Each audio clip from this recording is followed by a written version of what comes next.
Sultan Agung. Nama yang sangat populer pasti, karena beliau kan pahlawan nasional. Sultan Agung ini raja besar yang berhasil mempersatukan Jawa, kecuali nanti Batavia, termasuk beberapa wilayah Sumatera dan Kalimantan. Ini sultan paling besar, diangkat jadi sultan usia 20 tahun. Apalagi terus jadi sunan, apalagi sultan. Jadi diawali dari sini, nanti mulailah dibangun kebesaran Mataram. Sekarang kita lihat ya, kefilosofan seorang Sultan Agung. Jadi kompetensinya Trah Mataram itu, termasuk Sultan Agung itu saya potongkan salah satu bait. Jadi pertama, langsung terjemahannya ya, nanti kalau pakai bahasa Jawanya telingamu pusing. Jadi orang agung itu harus punya beberapa kompetensi dasar, kemampuan dasar. Jika tidak, dia akan jadi kesatria yang nista dan mengecewakan. Jadi para kesatria yang nanti ngurusi negara harus punya kualifikasi ini. Kalau tidak, negara ini rusak, dia akan nista. Tidak perlu dinistakan orang, akan nista sendiri. Jadi sebenarnya penistaan itu tidak perlu. Kalau orangnya nista, dia akan nista-nista sendiri. Kamu tidak perlu capek-capek menistakan orang. Nggak perlu capek-capek menjelek-jelekan orang. Orang itu kalau jelek ya akan kelihatan sendiri tanpa perlu dijelek-jelekan. Nah, kesatria yang bagus itu apa? Yang pertama, dia harus gemar menuntut ilmu. Saya sering bilang manusia itu terbatas. Manusia itu luar biasa sebenarnya, tapi oleh Allah keluar biasaannya dalam wujud potensi yang harus kamu aktualkan. Mengaktualkannya lewat apa? Lewat ilmu. Maka semakin luas ilmunya, semakin akan kelihatan potensinya, kelihatan kemampuannya. Maka dia harus suka menuntut ilmu. Orang yang tidak gemar menuntut ilmu, kemampuannya akan terbatas. Potensinya tidak akan keluar semua. Apalagi raja. Raja harus senang menuntut ilmu, gemar menuntut ilmu. Ya menuntut itu maksudnya mencari, bukan kok menuntut mau disidangkan. Nanti kamu tanya, salahnya apa Pak ilmu kok dituntut terus? Nah, maksudnya menuntut itu ya nyari. Cari sebanyak mungkin ilmu. Tambah terus. Imam Syafi'i kan bilang kalau lewat waktuku dan tidak bertambah ilmuku maka celakalah aku.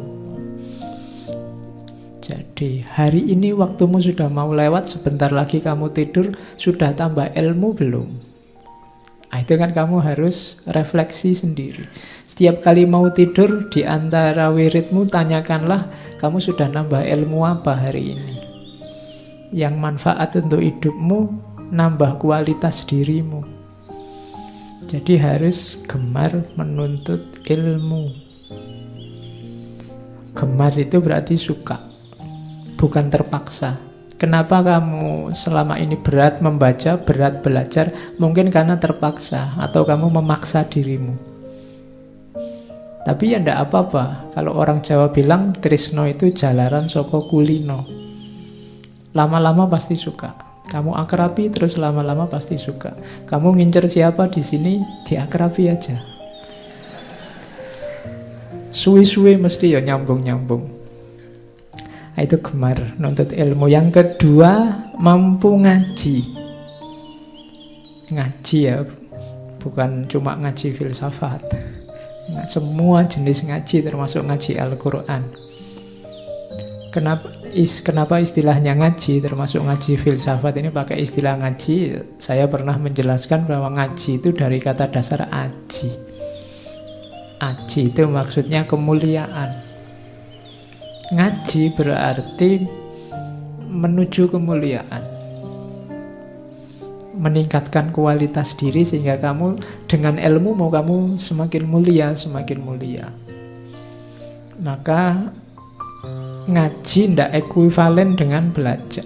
Belajar itu ingin tahu sehingga terus jadi tahu. Tapi kalau ngaji, yang kamu ketahui harus berefek terhadap hidupmu sehingga nilai dirimu semakin meningkat, kamu jadi lebih mulia. Itu ngaji. Mungkin kamu banyak ikut forum, tapi forumnya tidak bernilai ngaji.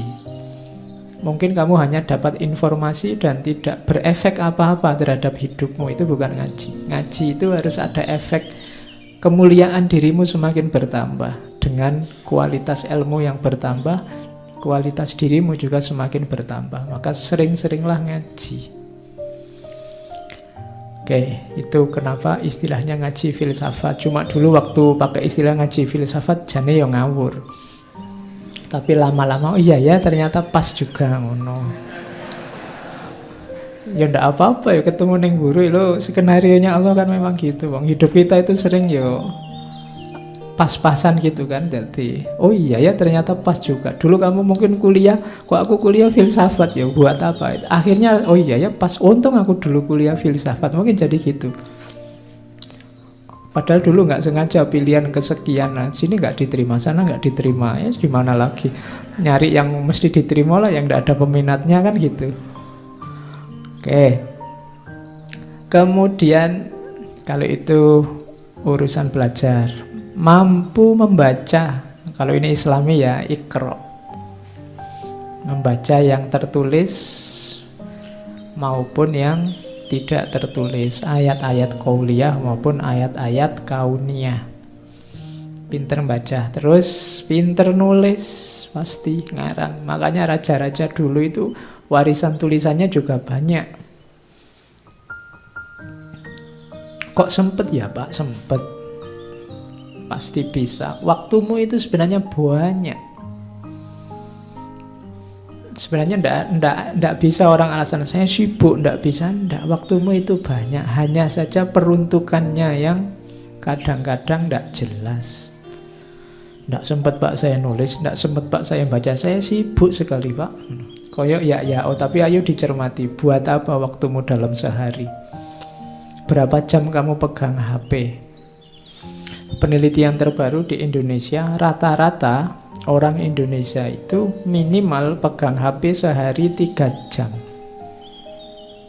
Rata-rata minimal ya, jadi pegang ini itu 3 jam. Ya rata-rata berarti dikumpulkan orang se-Indonesia dengan sampling tertentu. Berarti waktu kita habis 3 jam untuk ini. Nanti tidurnya anggap aja 7-10 jam. Ya kan? Nanti dikurangi makan di kamar mandi. Kamu di kamar mandi berapa jam? Kadang wong di kamar mandinya juga bawa ini. Jangan-jangan 3 jam itu di kamar mandi bawa ini. Ya, kasihan temenmu yang ngantri, kamu ndak keluar-keluar. Didodok-dodok, ayo cepet sebentar belum game over ini loh. Oke, waktumu pasti ada, pasti banyak. Buktinya apa? Nenek moyangmu dulu bisa punya kemampuan-kemampuan luar biasa. Mereka jadi orang yang sangat berkualitas dengan 24 jam yang sama. Orang-orang besar itu waktunya sama persis kayak kamu, 24 jam. Kenapa mereka bisa sukses luar biasa, kamu tidak? Mungkin ada yang salah dengan manajemen waktumu. Raja zaman dulu pinter nulis, kemudian punya keterampilan fisik, terampil berkuda. Nah, ternyata penting juga ya. Cuma kalau hari ini mungkin kendaraan itu tidak cuma kuda, motor, mobil, macam-macam wis, kamu harus bisalah itu. Karena di antara kemudahan hidup itu kan alat transportasi. Kemudian mampu menari, olah tubuh, ya sekarang menari bisa kamu ganti olahraga. Jadi punya aktivitas fisik, punya keterampilan fisik. Kemudian seni, mampu menghayati lagu. Ya untungnya menghayati lagu ya. Kalau mampu menyanyi nanti kamu susah lagi. Ya kamu bisa nyanyi kan, tapi lebih baik kan jangan. Oke, kasihan yang mendengarkan. Jadi ya, manusia raja itu harus punya rasa estetik, antara lain penghayatan lagu. Karena urusan rasa. Di waktu kita ngomong sesi estetik, puncaknya ilmu itu kan nanti ada di estetika. Kapan-kapan kita ngomong lagi per sesi tentang estetika. Kemudian bahasa Jawa kuno ini sama ya, bahasa itu penting. Kalau zaman dulu ya hikmah itu ada di bahasa Jawa kuno. Mungkin hari ini di bahasa Inggris juga, bahasa Arab juga. Yang penting kamu menguasai bahasa dan narasi-narasi besarnya. Kemudian menguasai ilmu dan siasat perang itu pasti. Kalau sekarang perang itu kan macam-macam. Kalau dulu perang fisik, tata gelar. Kalau sekarang itu ya bisa macam-macam. Bisa perang ilmu, negosiasi, diplomasi antar negara itu harus dikuasai. Kemudian tanggap terhadap dinamika zaman, tanggap ing sasmita, mengerti sopan santun, adat dan budaya masyarakat. Itu pasti.